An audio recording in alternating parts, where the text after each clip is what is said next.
Popol Vuh. Capítulo 33. La desaparición de los 4 hombres. Balam Quitze, Balam Acab y Majucutag tenían hijos. Los hijos de Balam Quitze, abuelo y padre de los Cawec, tenían 2 hijos.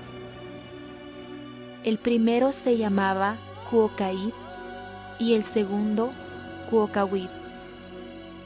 El primer hijo y el segundo hijo de Balam Acab, de los Nijaiab, se llamaba Cuoacul y Cuoacutec, respectivamente.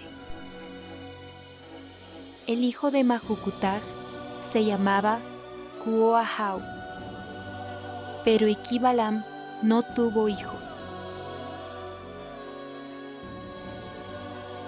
Balam Quitze, Balam Acab, Majucutag e Equibalam eran verdaderamente adoradores y penitentes.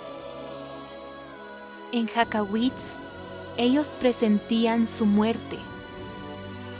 No estaban enfermos ni estaban fatigados o sufrían.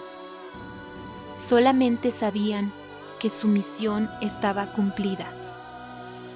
Enfrente de sus esposas e hijos, cantaron la canción llamada Camucu.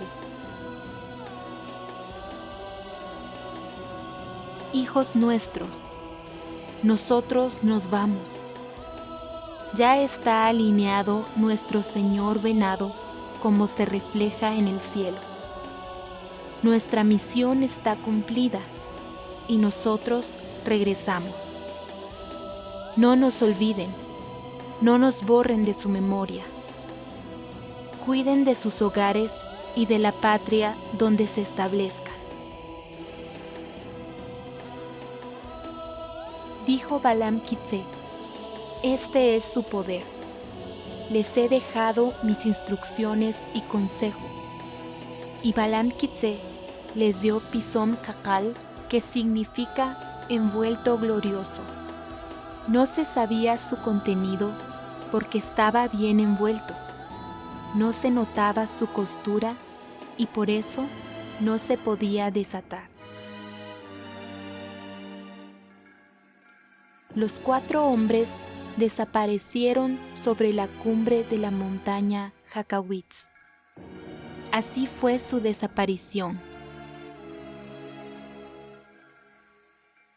El envoltorio se volvió sagrado para los hijos. Era la memoria de sus padres, y de inmediato empezaron a quemar ofrendas delante de ello.